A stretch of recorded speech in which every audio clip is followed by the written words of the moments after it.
Téléspectateurs sur Terre, Jeune Télévision, amis sportifs, bonsoir et bienvenue à ce nouveau numéro de TJ Sport de ce mardi 27 mai 2025. Nous parlons essentiellement à travers cette émission du volleyball dans son ensemble. Et vous et moi, nous allons découvrir tout à l'heure notre invité du jour. C'est avec lui que nous allons partager ce plateau. C'est avec lui que nous allons parler de cette discipline qui est en train quand même d'écrire son histoire en République démocratique du Congo. Et lui s'appelle Monsieur Thomas Mokwidi. Monsieur Thomas Mokwidi, bonsoir. Bonsoir. Vous allez bien, Monsieur Thomas Mokwidi? Oui, ça va. Dieu fait grâce, ça va. Oui, le téléspectateur qui vous suit en ce moment ne sait pas qui est exactement Thomas Mokwidi. Est-ce qu'il peut vous découvrir aujourd'hui parce que ce sont les téléspectateurs de Terre Jeune Télévision? C'est pas facile de se présenter soi-même. Je suis Monsieur Thomas Mokwidi. Je suis entraîneur de volley niveau 3. Je suis également instructeur au niveau de la Fédération internationale de volleyball.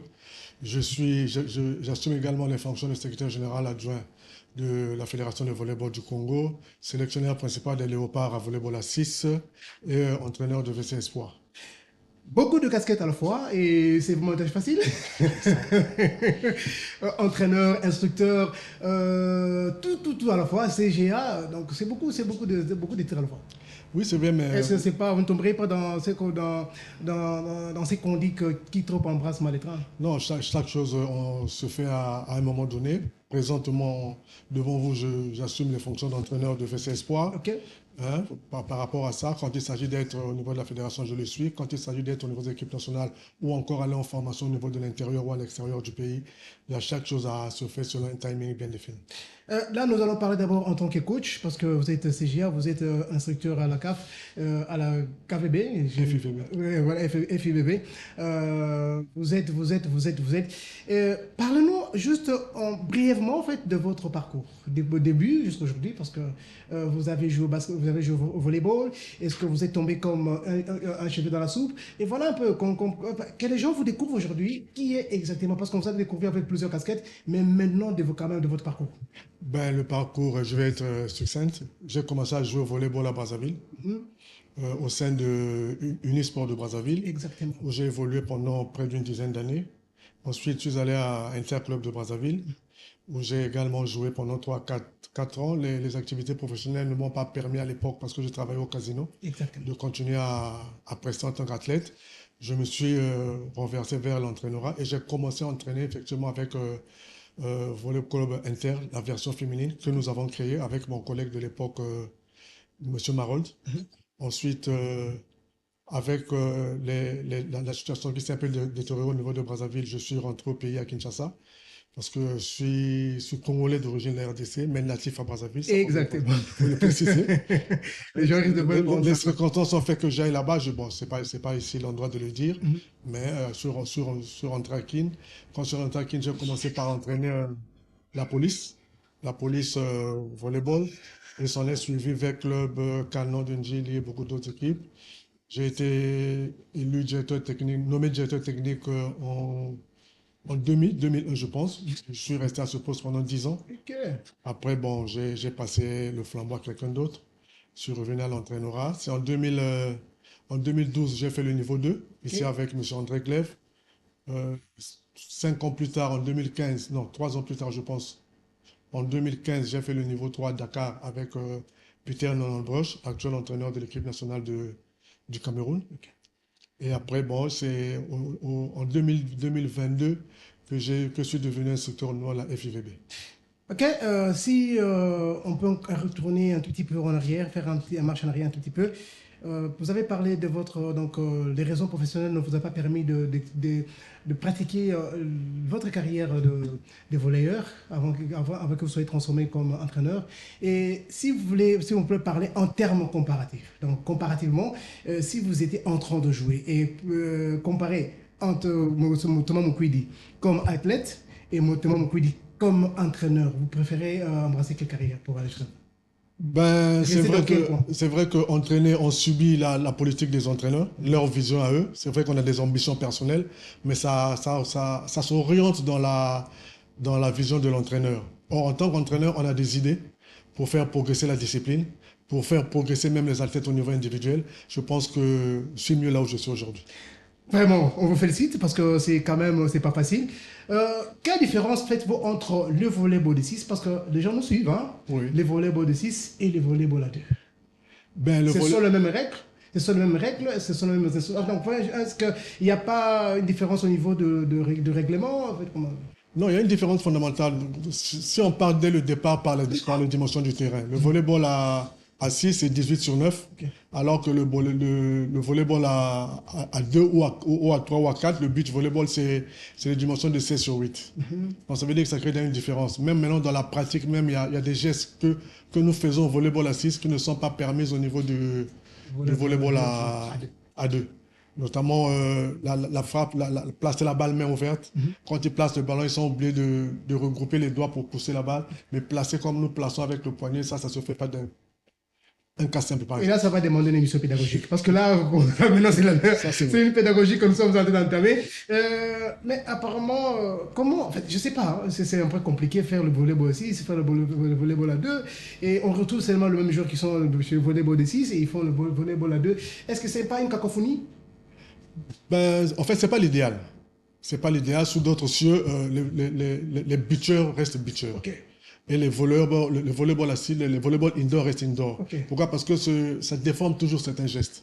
Quand vous êtes habitué au volleyball à 6 et que vous partez au volleyball au beach, vous avez tendance à vouloir jouer comme au volleyball à 6. Quand vous vous habituez, vous pouvez acquérir les habitudes du beach, mais quand vous revenez au volleyball à 6, ça handicape un peu.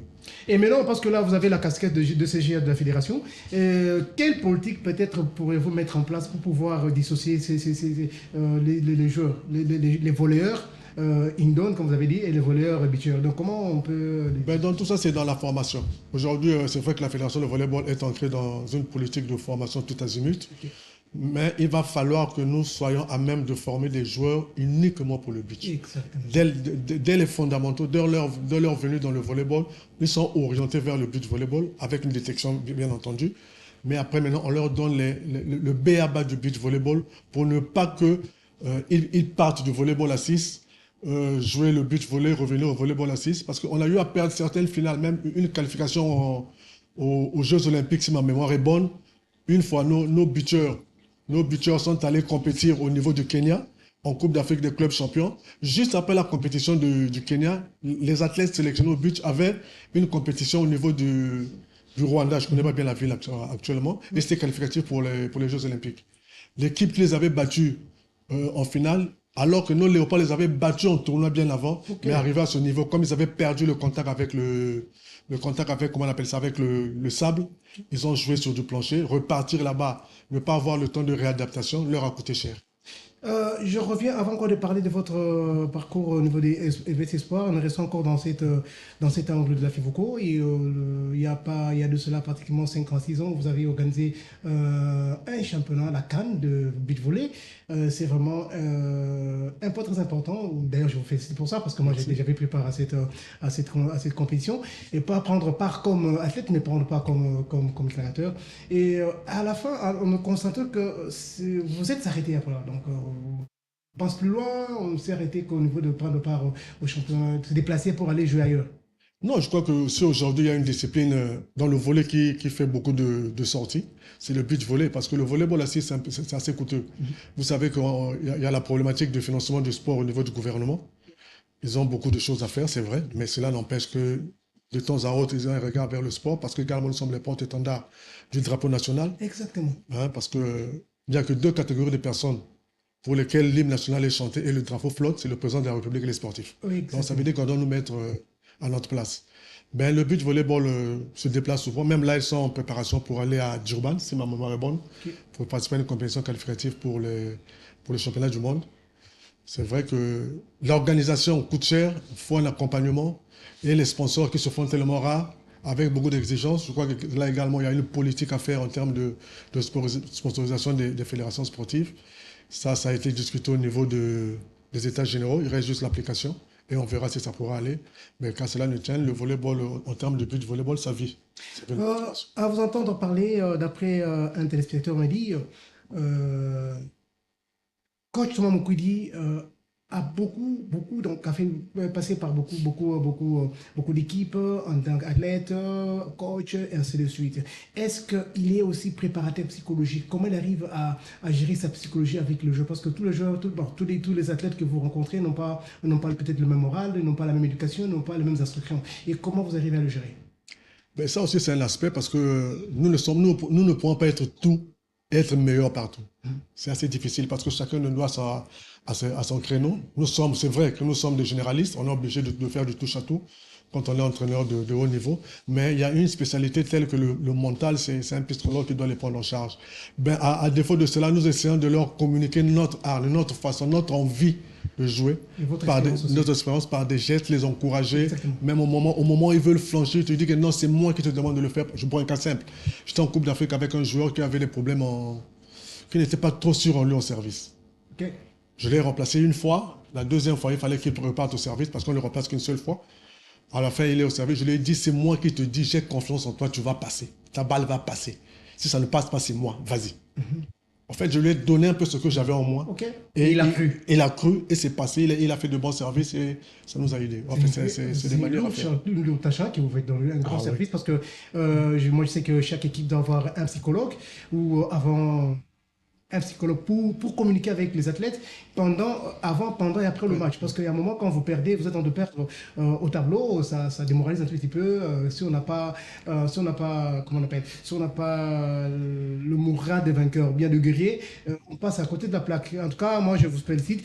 Merci. Maintenant, parlons un tout petit peu, quittons un peu ces terrains-là, peut-être on pourra revenir après.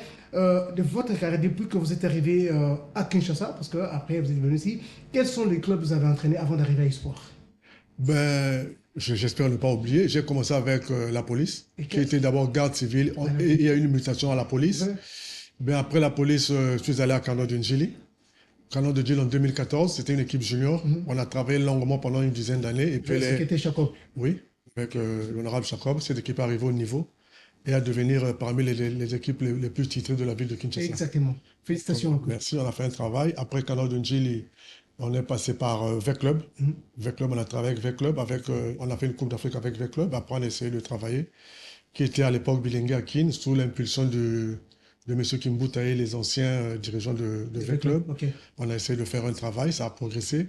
Après, nous sommes partis à, comment pourrais-je dire, un peu Kouga. On a entraîné Kouga une saison. Kouga, après, on est revenu au DCMP en 2022 avec, j'ai même oublié le nom de président. Nous sommes repartis après avec Club. Avec Club reparti à Kano de Njili. Après, maintenant, nous sommes venus à Espoir. À Espoir, c'était depuis 2016. Okay. Non, 2017, non, 2016, 2015, après leur retour de la Coupe d'Afrique. Tout à fait. L'année suivante, on a fait une canne avec eux. Ça s'est bien passé. Je suis resté jusqu'en 2020 ou 2021. Et puis après, je suis parti. J'ai fait un break pendant 1 ou 2 ans. Je m'étais éloigné un peu du volet. Est-ce qu'on peut connaître les raisons? C'est possible parce que ça répond bien. Ce sont des raisons purement privées, personnelles. Non, c'est personnel, c'est personnel. Je voulais prendre un peu de recul pour voir. Et puis, mais vous avez senti que les deux sens, ça ne marchait pas parce que c'était votre vie en fait, actuellement. Donc, ou ceux qui n'avaient pas été, n'avaient pas été si matin, ceux qui étaient. Je suis parti, j'avais un travail, mais quelque part, je suis toujours revenu parce que c'est plus fort qu'une passion. Ça vous manquait en fait? Ça me manquait, donc c'est dans l'ADN. Donc, je suis revenu avec la grâce chez les dames et espoir chez les messieurs. Et vous pouvez vous estimer heureux aujourd'hui comme coach chez Espoir. Vous dites, bon d'accord, avec Espoir, j'ai tout ce que j'ai cherché dans ma vie. Avec Espoir, j'ai maintenant une vie aisée. Est-ce qu'il y a encore quelque chose que tu n'as pas encore réussi avec Espoir? Je crois que dans la vie d'un homme, on n'est jamais satisfait. Si on est satisfait, c'est le jour où on meurt. Parce qu'on se débarrasse de tous les problèmes de la vie. Donc, on est satisfait. Tromper tout à fait. Oui, tout à fait. Mais aussi longtemps qu'on a un souffle de vie. On fait statistiquement. Statistiquement, ça va parce qu'aujourd'hui, j'ai la chance d'avoir un dirigeant qui me donne la possibilité de travailler. Exactement. Christian Madata, bonjour. Oui, parce que je travaille comme ce que je demande, je l'ai. Peut-être pas à 100% parce qu'il y a des contraintes financières également qu'il faut gérer. Mais au moins, on a à 60 à 70%, on a ce que l'on demande. Ça nous permet de travailler à un certain niveau et pouvoir, avec la vision qu'on a du haut niveau, on essaie de mettre les joueurs dans les conditions adaptées pour pouvoir affronter les meilleures équipes du monde. Pendant votre parcours, vous avez énuméré quelques équipes de Kinshasa. Dans quelle équipe ou bien pendant quel moment où Thomas Moukoudi s'était senti déçu, déshonoré, déprimé même? Non, mais je ne dirais pas ça parce que à chaque équipe, il y a une expérience. Il y a des Ok. côtés positifs et des côtés négatifs. Moi, je fais toujours abstraction de tout ce qui est négatif. Je regarde juste le positif et puis, bon, je tire toujours le bon côté. Ce qui a été une expérience négative, j'essaie de le capitaliser à bon escient Mhm. pour pouvoir me donner quelque chose de bon le lendemain. Mais je ne tiens pas rigueur à cela. C'est la vie des hommes. Il y a toujours des hauts et des bas, mais il faut être toujours focus sur le positif. Coach, vous avez parlé, vous avez resté positif, comment, focus sur le positif et avec espoir. Vous n'avez pas répondu à cette question. Qu'est-ce que vous avez déjà gagné avec espoir en termes de titres? Peut-être pour les biens matériels, ce n'est pas important. Qu'est-ce que vous avez profité d'espoir, bien que le moyen ne s'en suit pas comme il se doit? C'est vrai qu'il y a la volonté de son président, de son chairman, qui est en même temps le président de la FIVOCO, M. Kirsa Matata, que j'aime bien d'ailleurs, que je salue en passant, qui est toujours à l'écoute, surtout de la presse, et même pas seulement de la presse, de tout le monde en fait. Il est vraiment très attentif. Qu'est-ce qu'on peut retenir de vous, de votre passage? Parce que vous êtes encore là, vous n'êtes pas encore parti, mais pendant que vous êtes là. Ben, quand je suis arrivé à Espoir, avant d'arriver à Espoir, j'ai vu Espoir. Quand j'ai été contacté à Espoir, j'ai vu Espoir comment jouer parce qu'on ne se lance pas dans une aventure avec un club lorsqu'on n'a pas une idée de ce club, en fait. Ok. Hein, on doit avoir une idée de l'équipe, parler avec les joueurs, leur proposer votre projet. Ils doivent accepter votre projet. S'ils n'acceptent pas votre projet, ça veut dire que vous prêchez dans le désert. On a parlé, j'ai regardé la façon de jouer. Ils avaient de très bons joueurs, certes, mais ils jouaient dans un sens, en fait. Le gros travail était de mettre tout le monde dans le jeu, Dans le jeu, oui. de façon à avoir beaucoup plus d'opportunités pendant un match. Ok. Parce qu'il était focus sur un joueur. Quand ce joueur-là était amoindri, physiquement, ça devenait un problème. Donc, ils doivent tout faire pour on essayer d'améliorer cela. On a travaillé les aspects faibles de l'équipe. On a essayé d'avoir une vision Ok. en conformité avec les objectifs assignés par la direction. Et je pense on a su pérenniser ce que le comité voulait, quoi, être champion, faire des meilleures performances au niveau africain. C'est vrai que ça n'a pas toujours été facile au niveau africain, mais au moins on a essayé. Exactement. Et je constatais que beaucoup de vos cadres aujourd'hui sont dispersés.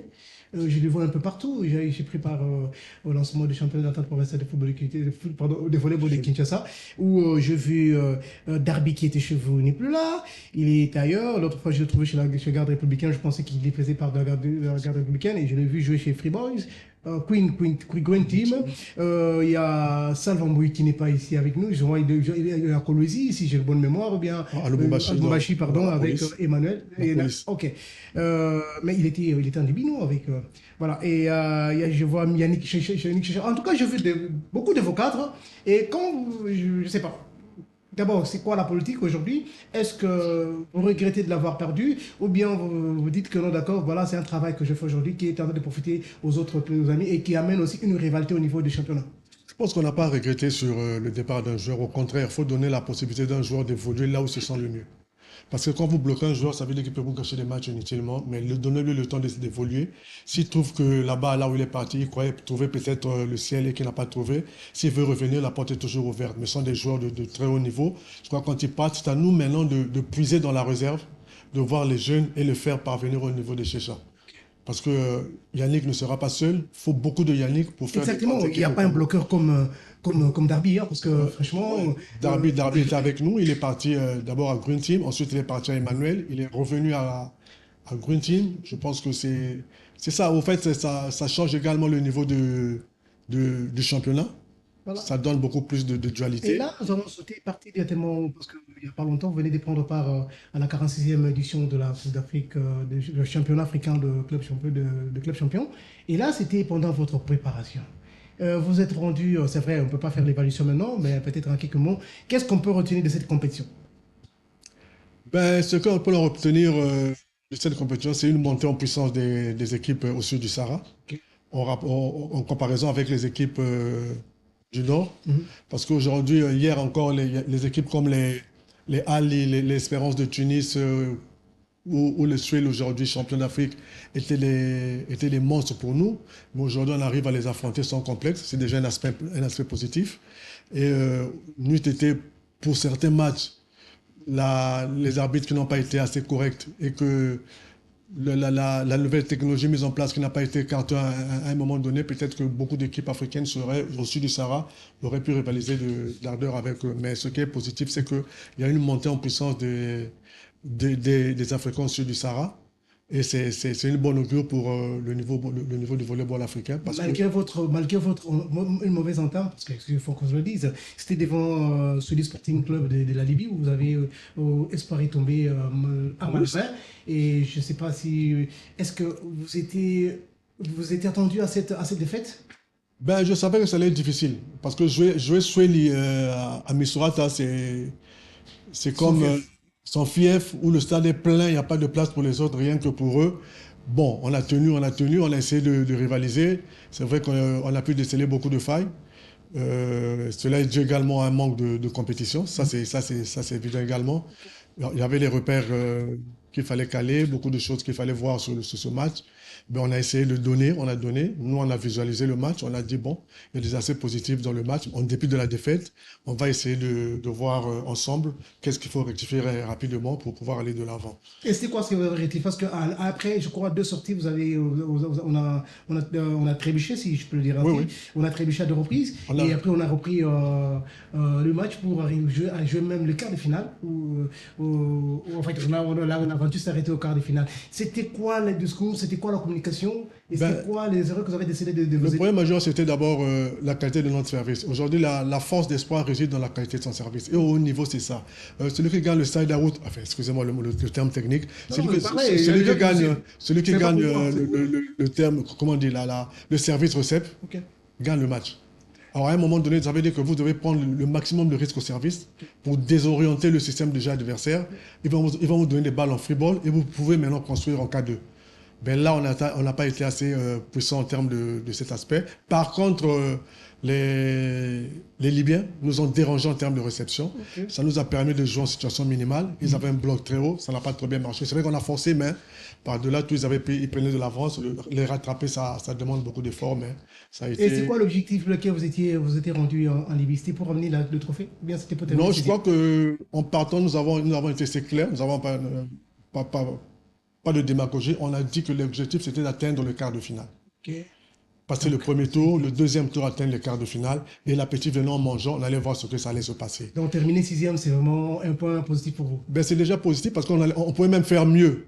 Mais le corps n'a plus répondu au dernier match. Ça, il faut se le dire. Et c'est quoi le problème? Vous n'étiez pas en mesure de récupérer le joueur? On avait des mesures, c'est vrai qu'ici, on essaie même de faire de la cryothérapie. On fait la cryothérapie par rapport à la température qui est la nôtre. Vous arrivez en Libye, la température est trop basse. Il faut encore mettre les gens dans des bains de glace. Je crois que j'ai dit non, je risque d'avoir beaucoup de joueurs avec des pneumonies ici. Il fallait savoir gérer avec la soigneuse qui est avec nous en termes de massage et de remontée d'entraînement le matin de récupération. Mais à la fin, le rythme des matchs, jouer à peu près 9 matchs en 10 jours, c'était pénible pour une équipe qui n'avait aucun match de compétition plutôt. L'objectif atteint, quart des finales, c'est bon, félicitations. Et quelles sont tirées? Ben, je pense qu'on ne doit pas dormir sur les quarts de finale. On peut faire mieux. La preuve, APR, une équipe du Sud du Sahara, est arrivée quatrième. Exactement. Donc nous également, on pouvait également aller au-delà. C'est vrai qu'on a... Ce n'est pas l'armée... Oui. On n'est pas de l'autre équipe qu'on a battu, Cléper, mais eux, voilà, ils sont allés un peu plus loin. Je crois qu'on peut, avec le travail, avec la volonté, avec une motivation bien accrue, aller au-delà de cela, parce que le potentiel humain nous en avant. En général, vous avez parlé en particulier du VC Espoir, mais il y a quand même 3 clubs qui ont représenté la République démocratique du Congo à cette compétition-là. Vous parlez comme secrétaire général adjoint de la FEVOCO, comme officier de la fédération. Et 3 clubs ont préparé à cette compétition, donc le VC Garde républicaine, le VC Emmanuel de Colosi et le VC Sport de Kinshasa. Dans l'ensemble, d'abord, pour ne pas faire une évaluation énumérée ou soit par équipe, d'abord dans l'ensemble, comment vous avez jugé les 3 équipes? Ben, les 3 équipes sont bien comportées. Donc, je dis, bon, selon le niveau de préparation de chaque équipe. C'est vrai que la Garde républicaine aujourd'hui, c'est une équipe fortement rajeunie. Avec champions du Congo. Ils étaient champions l'année passée. Ils avaient un effectif qu'ils n'ont plus aujourd'hui. Donc, ils ont travaillé. Je crois que c'est le bon augure pour un avenir proche. Ils ont beaucoup de jeunes qui ont travaillé. Ils ont joué avec leurs âmes. Ils ont acquis de l'expérience parce que là, ils ont fait preuve de ce que Pierre de Coubertin disait. l'essentiel est de participer, d'acquérir une certaine expérience et pouvoir le capitaliser de façon que les années prochaines, ils puissent s'améliorer par rapport aux différences qu'ils ont constatées et s'améliorer par rapport aux compétitions africaines. Le VC Emmanuel également, c'était une équipe très jeune pour une première compétition avec 90% des joueurs ou 98% des joueurs qui n'ont jamais fait le haut niveau, à part deux je pense, qui ont joué la compétition, mais le reste n'ont jamais joué une compétition. Je crois que ça a été un apprentissage également. Bon, le plus important, c'est est-ce qu'on l'a retenu ou on n'a pas retenu. Si on l'a retenu, je dis c'est très bien, mais si on n'a pas retenu, ça veut dire qu'on a fait un voyage pour rien. En tant que représentant de la FIBOCO, là-bas déjà, comme représentant, donc je vous enlève d'abord la casquette du coach. Et les trois équipes, ils ont profité de vos conseils pendant cette compétition, pendant qu'ils jouaient, et vous avez constaté quelques erreurs que vous avez leur apporté un conseil ou bien des consignes pour pouvoir se maintenir. C'est vrai qu'on n'était pas logés au même endroit, on était dispersés, on avait des matchs chacun un terrain, mais quand ils jouaient à proximité de l'endroit où nous étions, nous rendions là-bas, nous les encourageons, nous parlons aux joueurs et au staff pour pouvoir... c'est le Congo après tout, là où nous sommes là, il n'y a pas de rivalité, il n'y a rien, c'est le Congo. Il faut que les équipes prestent correctement à l'honneur de notre pays. Là, excusez-moi, coach Thomas, aujourd'hui, c'est quoi la vision de la fédération? Je crois à un moment, on a commencé avec les volleyball scolaires. Apparemment, on s'est arrêté. Avant que les salles de sport arrivent, il y a M. Christian qui avait déjà un projet qu'on devait réhabiliter IMCA. Cette histoire s'est arrêtée en mi-chemin. C'est quoi aujourd'hui la vraie vision de la FEVOCO en tant que CGA? Ben, la vraie vision de la FEVOCO, je crois que c'est aussi simple que ça. D'abord, nous sommes plongés dans la formation.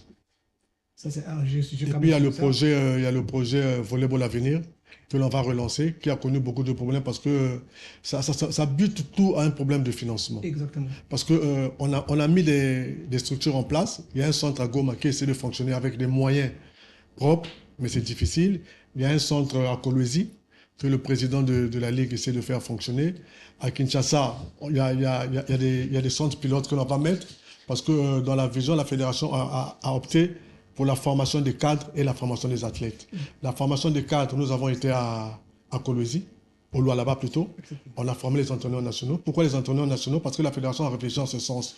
Ils peuvent être sur le banc des réserves qu'un entraîneur qualifié selon la KVB. Exactement. Or, tout le monde n'a pas la possibilité d'avoir le niveau 1 parce que nous n'avons pas fait le niveau 1.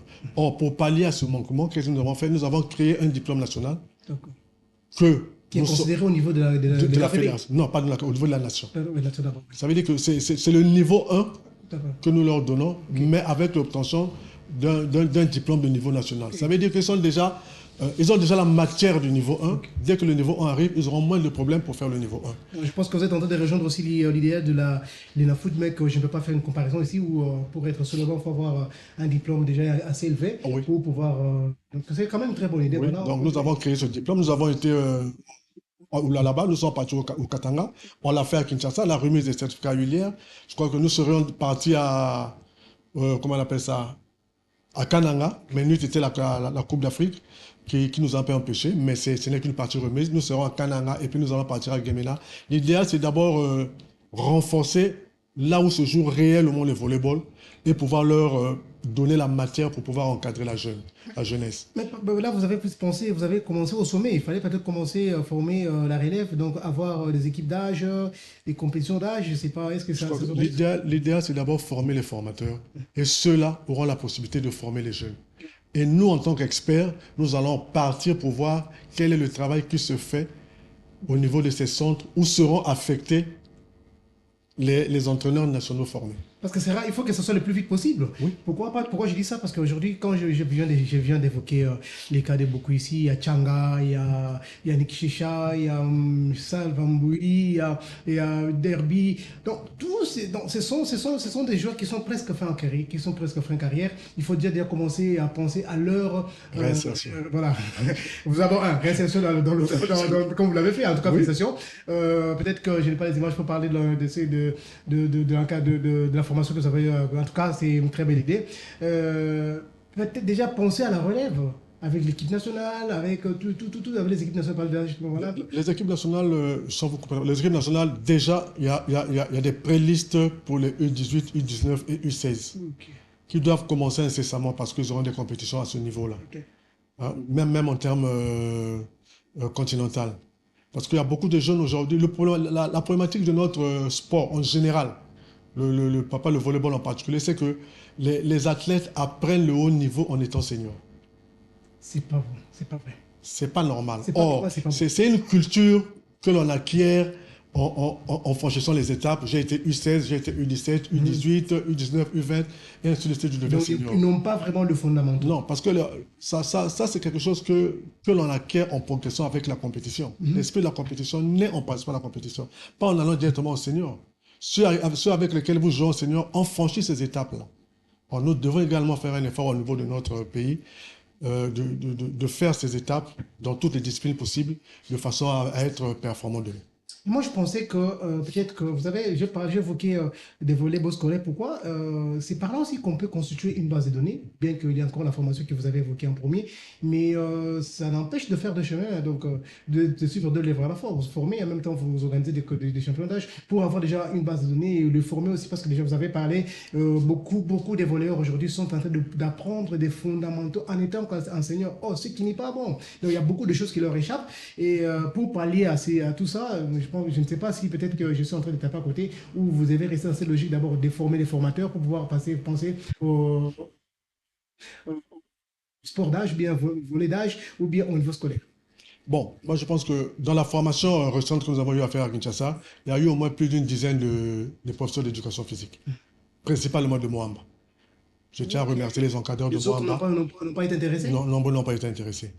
Pourquoi? Je dis maintenant, Moamba, pourquoi? Parce que Moamba a des infrastructures sportives pour les jeunes de son école.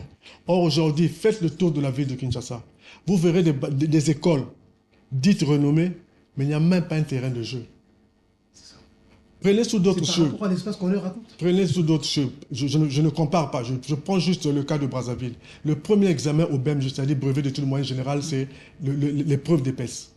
Au bac, c'est l'épreuve de PES. Vous ne faites pas l'épreuve de PES, ça veut dire que vous êtes échoué. Ici, on forme les professeurs de PES au niveau de l'UPEN. Combien font le travail pour lequel ils ont été formés au niveau des écoles? Ils deviennent tous des professeurs de sciences naturelles, de mathématiques, et que sais-je encore. C'est parce que même la direction des activités physiques au niveau du ministère de l'enseignement primaire et secondaire ne fait pas un travail. Ils doivent commencer. Moi, j'ai appris à lancer le poids à l'école. Okay. J'ai appris à lancer le javelot à l'école. J'ai appris à jouer au volleyball à l'école. Et pourquoi on doit perdre cette culture aujourd'hui? Parce que s'il faut parler même de football, il y a Ndaya Mutombole qui est venu de l'école, a été tiré de l'école avant de faire son histoire. Voilà. Mais pourquoi pas aujourd'hui? Je crois qu'il y a beaucoup de choses à faire. L'idéal aussi serait que qu'on essaie de sortir du tiroir toutes les résolutions de comment on appelle ça là, des états généraux des sports, qu'on essaie de les mettre en pratique.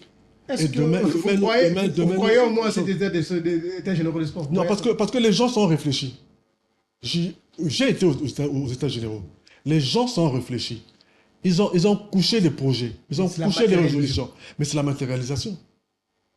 Parce qu'aujourd'hui, la problématique, c'est s'orienter directement au niveau des équipes nationales. Okay. Mais ces équipes nationales doivent avoir une base, doivent avoir un fondement. Le fondement, c'est quoi? Voilà pourquoi aujourd'hui, on recourt juste à tous ceux qui viennent de l'étranger. Parce qu'eux, au moins, ils ont suivi un cursus de formation. Mais les nôtres, on attend quoi? Ce n'est pas les talents qui manquent au Congo. Il n'y en a pas, le talent ne manque pas, si vous avez parlé de matérialisation. Mais en fait, en évoquant tous ces problèmes, vous avez parlé des fois des problèmes liés aux finances, beaucoup de choses. Est-ce qu'au niveau de la fédération, à l'état actuel, est-ce que la fédération est incapable de se trouver des partenaires pour pouvoir sponsoriser non le championnat peut-être au niveau provincial, peut-être au niveau quand on organise le championnat national? Est-ce que la FEVOCO n'a jamais entrepris de démarches allant dans ce sens-là? Je crois que ce n'est pas facile de trouver des partenaires, mais on peut les trouver. Maintenant, quelle est la politique aujourd'hui dans notre pays de sponsoring? Il n'y en a pas. Je vous prends un cas simple. Réfléchissons. Moi, je suis manager d'une entreprise. Vous me demandez d'investir à hauteur de $100 000 dans le sport. J'ai investi à hauteur de $100 000 dans le sport. Mon contrepartie, vous me demandez de payer les impôts à hauteur de $100 000. Je fais quoi? Vous abandonnez. Je paie les impôts. Et j'abandonne le sport. Exactement, vous abandonnez le sport. Donc, il doit y avoir une politique incitative à sponsoriser le sport et en compensation de quelque chose. Exactement. Mais si tel n'est pas le cas, je viens quoi? Parce que d'abord, dans nos sports, il n'y a pas trop de visibilité. Mais cette histoire que vous évoquez, les États généraux vous n'avez pas énuméré ça? C'est énuméré. C'est énuméré. Je vous donne encore. Comment l'État congolais ne peut pas financer le sport? L'État congolais ne peut pas financer le sport dans son entièreté. Aujourd'hui, il y a foisonnement des maisons de paris sportifs. Prenez maintenant même 10% de leur chiffre d'affaires annuel, reversez ça dans la caisse de promotion de sport. Vous n'aurez plus besoin de l'État. Et où passe cet argent-là? Mais on ne le fait pas, parce qu'il n'y a pas cette politique. Sûrement, ils perçoivent cette non, ils perçoivent ces taxes? Ils doivent réfléchir comme ça. Ils doivent réfléchir comme ça. Or, ces maisons payent des impôts. Il n'y a pas rétrocession de 10%. Apparemment, c'est le même problème qui dérange le milieu sportif aujourd'hui. Je me pose des questions si réellement nous avons un ministre de sport, parce que là, ça commence un peu à guetter. Donc, quand il s'agit de football, de léopard, là, ils sont tous en mouvement, ils sont tous motivés. La question, je me pose, c'est quoi la suite? Quand il s'agit d'autres disciplines, donc, des balbakeno, disciplines à parents pauvres. Donc, je sais pas, c'est quoi la politique aujourd'hui quand vous je crois qu'au niveau du gouvernement, moi, je suis très fier à voir le président je l'ai vu au handball, au tournoi du handball, je l'ai vu au basket dans les jeux de la francophonie, je le vois au football, je le vois motivé pour beaucoup de disciplines, mais maintenant il doit lui-même impulser la politique sportive du pays. Non, c'est être présent pendant les événements. Quand il est là, c'est un moyen que les autres disent, oh mais lui vient le premier, ça veut dire que nous devons faire un effort pour qu'il vienne régulièrement. S'il vient régulièrement, donc on doit canaliser les choses à bon escient. On doit être professionnel dans tout ce que l'on fait. Exactement. On doit être. Et puis je crains simple. Aujourd'hui, si vous allez au ministère du Sport, il a quel budget? Il a un budget, je ne sais pas de combien, mais moi j'ai eu à parler avec les Algériens. Okay. Qu'est-ce qu'ils font au niveau de leur ministère des Sports? Il y a un budget qui est voté. Aujourd'hui, la prise en charge, c'est une prise en charge de 12 fédérations, si ma mémoire est bonne. Chaque fédération a un compte en banque. Chaque fédération doit, en début de saison, faire ce qu'on appelle les projections budgétaires, à envoyer au ministère des Sports. Le ministère des Sports, par rapport à son budget, devait faire quoi? Il prend sa part pour sa gestion financière, pour le fonctionnement du... Exactement. Il prend les quotes-parts qu'il met dans le budget, dans le compte de chaque fédération. Il y a l'IGF qui est là pour contrôler l'exécution de ces budgets. Par rapport à leurs besoins, ils diront, bon, la fédération de volleyball, en cas d'exemple, dit, bon, nous, on va se focaliser sur la formation au niveau national. On va prendre les jeunes, prendre les équipes de jeunes. Pour les seniors, cette année, on ne participe pas. Pour ceux-ci, on ne participe pas. Ça veut dire que c'est leur politique à eux. Et les dépenses sont faites avec des preuves à l'appui. Quand l'IGF vient, ou je ne sais pas quelle structure ou le filtre qui vient contrôler, il contrôle un budget. Oui, ils ont dépensé tel montant, il leur reste tel montant, ou bien le budget fini, ils ont également fait. Donc on risque de retrouver le même problème qui est dans le football, même on peut rencontrer ça dans d'autres, comme le cas de volleyball aujourd'hui. Oui, c'est le même problème qui persiste. Parce que c'est un problème, ce n'est pas un problème des personnes, peut-être c'est un problème des institutions. C'est un problème de la gestion du budget du sport, en fait. Ça veut dire que le football, c'est vrai, il prend la grosse part, ils ont beaucoup de préparation. Est-ce que tout cela est budgétisé avant même que cela ne se fasse? Si c'est parce que c'est le football, on doit investir, c'est au détriment des autres disciplines. Mais avant de démarrer la saison sportive, est-ce que les fédérations ont déjà eu le courage, entre autres le volleyball, de discuter avec le ministre de Sport pour pouvoir aller présenter les projets et présenter peut-être le budget? Parce que peut-être que Tamsou Bokenda en a noté, et en moins ça que le ministre a réacheté. Non, je pense que les fédérations rencontrent régulièrement le ministre. Il est très ouvert. Ça, au moins, le président de la fédération me dit souvent que non, j'ai été avec le ministre, on a discuté. Mais le ministre aussi est limité. Il n'est pas tributaire de ce budget. Quel est le budget qu'on alloue au ministère du Sport? Quel est le budget qu'on alloue au ministère du Sport?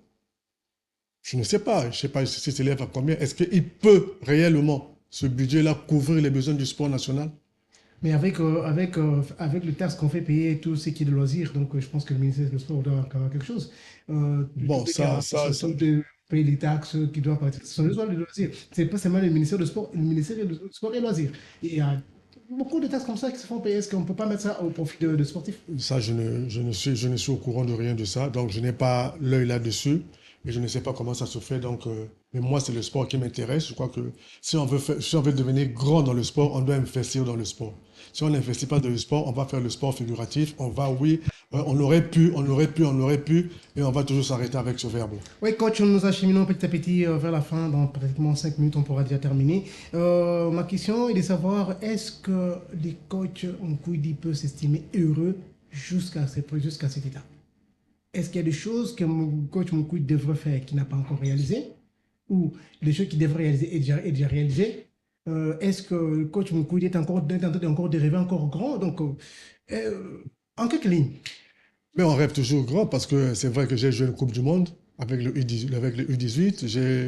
J'ai participé à beaucoup de compétitions de Cannes, de CAC, mais on n'a pas encore remporté un trophée majeur. L'idéal serait de remporter un trophée majeur. Je crois que ça ferait honneur à tout le sport congolais, le volleyball en particulier. Et c'est l'un des objectifs auxquels je ne cesserai de me battre pour atteindre. En tant que sportif, c'est vrai que je suis un peu insatiable, c'est vrai, mais je voudrais atteindre ce niveau. Merci beaucoup, coach. Quelle question qui ne nous a pas été posée, peut-être à laquelle vous devez répondre? Ben, je pense que tout a été dit, hein. Merci de votre dernier mot. Si vous... Ben, j'exhorte les pouvoirs publics à nous accompagner. Je crois que trouver les mécanismes pour le financement du sport, c'est plus important, afin que nous puissions sortir des sentiers battus ou d'une gestion préhistorique où on attend que l'argent de l'État. On doit trouver des canaux pour financer les sports. Ça ne manque pas. Il y a de l'argent dans ce pays. On doit trouver les moyens vraiment pour financer, former, financer, et que au niveau de notre pays, que le sport change de statut. Quitter de l'amateur pour devenir professionnel, parce qu'à 90%, c'est un sport professionnel. Vous l'avez dit, coach, chers téléspectateurs de Terre Télévision, vous avez suivi religieusement le coach Thomas Mukwidi. Il s'est présenté, il est coach d'espoir, il est CGA de la FEFOCO, il est instructeur à la Fédération internationale de volleyball. Il est en tout cas, il a vraiment plusieurs casquettes et vous l'avez quand même suivi religieusement. Pour aujourd'hui, nous nous arrêtons ici, coach. Merci d'avoir répondu présent à notre invitation. Nous allons vous libérer parce que vous avez des tâches à accomplir et on a déjà abusé de votre temps. Toutes nos excuses. Merci beaucoup à tous ceux qui nous ont suivis et restez branchés sur la chaîne d'Intergent Télévision et je remercie l'équipe technique qui a permis à fait que nous arrivions chez vous. Il y a Nebs, il y a Mécha, il y a aussi Christian, il y a Aaron, tous ces gens-là qui sont derrière les caméras pour pouvoir vous fournir ce travail. Et quant à moi, je vous dis au revoir et on se voit le mardi prochain.